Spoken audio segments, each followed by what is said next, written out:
Jannat, jannat. Bolalar, bilasizlarmi, jannat qanaqa joy? Agar men hozir jannat haqida gap boshlasam, gapim hech tugamaydi. Ammo mayli kelinglar, sizlarga ozgina gapirib berayin. Qolganini katta kitoblarni o'qiganda o'zingiz bilib olasizlar. Sizlarga tushuntirish uchun jannatni qaysi boqqa, qaysi go'zal shaharga o'xshatsam ekan? Yo'q, uni hech narsaga o'xshata olmayman. Chunki bu dunyoda jannatga o'xshaydigan hech bir joyning o'zi yo'qdir. U shunaqa ham chiroyliki, so'z bilan ta'riflab bo'lmaydi. U yerga faqat borib ko'rish kerak. Ana shunda bilasiz jannatning qanaqa ekanligini. Jannatda ko'z ko'rmagan, quloq eshitmagan, odamning xayolidan o'tmagan narsalar bor deganlar payg'ambarimiz. Jannat hozir bormi?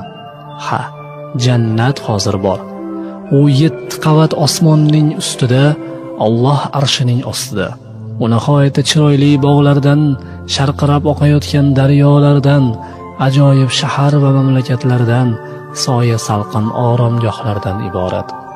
Jannatga kirgan odam bu dunyoni unutib qo'yay deydi. Hech qaytib chiqqisi kelmaydi. Uning kattaligi qandoq aytaymi? 7 qavat osmon bilan yerning hammasi qo'shilsa ham jannatga teng bo'la olmaydi. Jannat ana shunaqa katta. Uning xushbo'y hidi 100 yillik yo'ldan kelib turadi. Jannat qavat-qavat bo'lib yaratilgani bo'lib, uning eng yuqorisi Firdavs jannati deb ataladi. Bu dunyo yo'q bo'lib ketadi, ammo jannat hech ham yo'q bo'lmaydi. Jannatning 8 ta darvozasi bor. Ular shunaqa kattaki, bu cheti bilan u chetining orasi 40 yillik yo'l. Jannat darvozasining oldiga birinchi bo'lib Muhammad sallallohu alayhi va sallam keladilar. Jannat u kishiga ochiladi. Jannatga eng avval shu zot kiradilar. Keyin u kishining ummatlari, biz musulmonlar kiramiz. Shundan so'ng boshqa payg'ambarlarning ummatlari kirishadi. Din yo'lida halok bo'lgan shahidlar, ilmiga amal qilgan olimlar, kambag'allarni yaxshi ko'radigan boylar va sahiylar jannatga birinchilar qatorida kiradilar. Jannat ahlining eng ko'p kambag'allar va ko'p zulm tortgan kishilar bo'ladilar. Ota-onasining duosini olgan odamlar, erini rozi qilgan ayollar, xushmuomala kishilar ham jannatga tezroq kiradilar. Jannatning 100 ta darajasi bor. Insonlar bu dunyoda qanchalik chiroyli va ko'p amal qilganlariga qarab, turli xil darajada joy oladilar. Jannatning havosi juda ham yoqimli. U sovuq ham emas, issiq ham emas. Doimo xuddi bahordek bo'lib turadi. Ertalab kun chiqish oldidan bo'ladigan nahor vaqti bor-ku, jannatda ana o'shanaqa toza va pokiza holat bo'ladi. U yerda quyosh bo'lmaydi, ammo Allohning nuri bilan hamma yoq yop-yorug' bo'lib turadi. Bolajonlar, jannatning mevalariga kelsak, ularning necha ming xil ekanini Allohdan boshqa hech kim bilmaydi. Ular hozir g'arq pishib, jannatiy odamlarni kutib turibdi. Ular hech qachon aynimaydi, sasimaydi. Tik turib uzaman desangiz ham, o'tirgan yeringizda uzaman desangiz ham, yonboshlab yotib uzaman desangiz ham, jannat mevalari sizning oldingizga kelib turadi. Bittasini uzsangiz, uning o'rniga darhol 2 ta meva paydo bo'lib qolaveradi.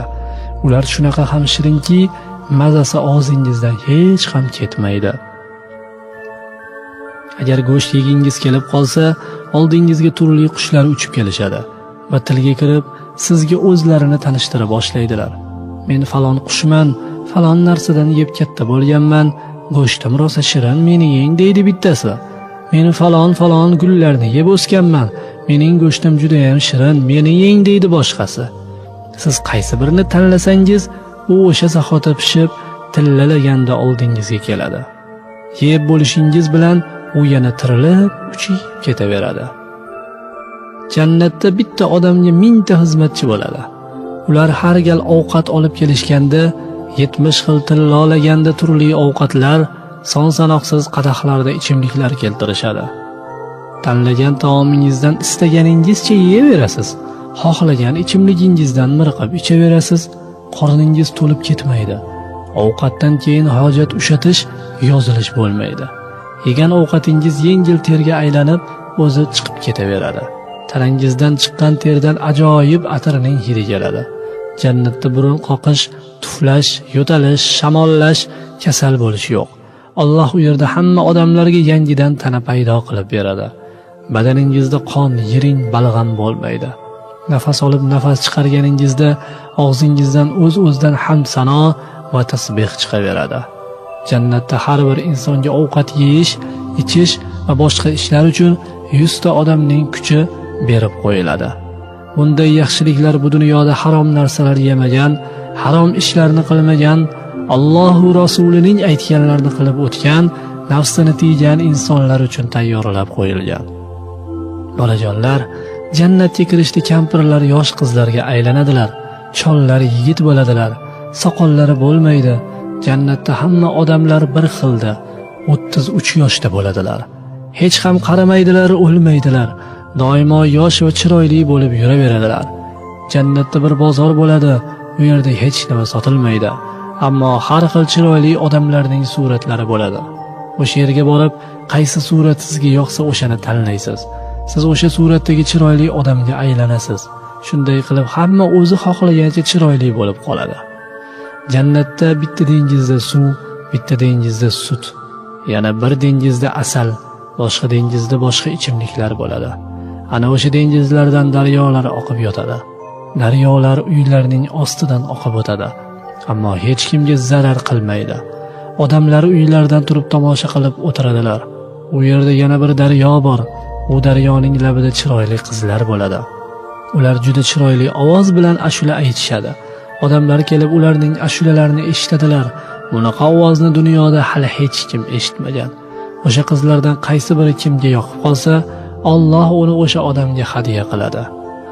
Uning o'rniga Alloh o'sha zahoti yana boshqasini yaratib qo'yadi. Alloh har bir kishi uchun xizmat qilsin deb jannatda 72 ta qiz sovg'a qiladi. Ularning ikkitasi bu dunyodagi qiz ayollardan, 70 tasi jannat hurlaridan bo'ladi. Jannatda xotin qizlar ham mo'min musulmonlardan o'zlari xohlagan kishilari bilan birga bo'ladilar. Ularga ham Alloh juda ko'p yaxshiliklarni tayyorlab qo'ygan. Bolajonlar, jannatda bir daraxt bor. Agar uning tagida ot bilan 100 yil chopsangiz ham soyasi tugamaydi. Ha, aytganday, jannatda qanotli uchar otlar bo'ladi. Unga minsangiz sizni uchirib ketadi. Ammo yiqitib yubormaydi, olib qochib ketmaydi. Qayerga desangiz, xo'p deb olib borib, sizni tomosha qildirib yuradi. Bu dunyoda kam amal qilgan, jannatga hammadan keyin kirib, eng oz mukofot oladigan odamni aytib beraymi? U odamga jannatda beriladigan bog'lar, gulzorlar, shahar va mamlakatlar hozir biz yashab turgan dunyo bilan barobar bo'ladi. Keyin unga shu dunyodan yana 10 tasi beriladi. Ana ko'rdingizmi? Jannatdagi eng oz mukofot shunaqa bo'lsa, endi rosa ko'p amal qilgan odamga beriladigan mukofotni qanday tasavvur qilib bo'ladi? Jannatning shahar va ko'chalari, saroy va qasrlari, hovli va uylari oltin kumushdan, yoqut va zabarjaddan, marvarid va zumraddandir. Yerida chang va kirlar yo'q. Tuprog'i yoqimli hid taratadigan za'farondir. Xullas, odamlarga nima yoqadigan bo'lsa, hammasi jannatda muhayyo qilingan. Ularga nima yoqmaydigan bo'lsa, hammasini do'zaxga olib kirib qo'yilgan. Jannatdagi eng katta ne'mat va mukofot shuki, hamma mu'minlar Allohni o'z ko'zlari bilan ko'radilar. U bilan yuzma-yuz turib salomlashadilar, gaplashadilar. Bu eng ulug' baxtdir. Demak, biz jannatda Allohni va payg'ambarimizni ko'ramiz. Avvalda o'tib ketgan mu'min ota-bobolarimiz, momo buvilarimizni ham inshaalloh jannatda topamiz. U yerda har bir odam o'zining yaxshi ko'rgan odamlari, do'stlari bilan birga yashaydi. Ammo jannatga yetish uchun inson bu dunyoda haq yo'lda bo'lishi, qiyinchilik va sinovlarga chiroyli sabr qila olishi kerak. Gapiraman desam rosa gap ko'p.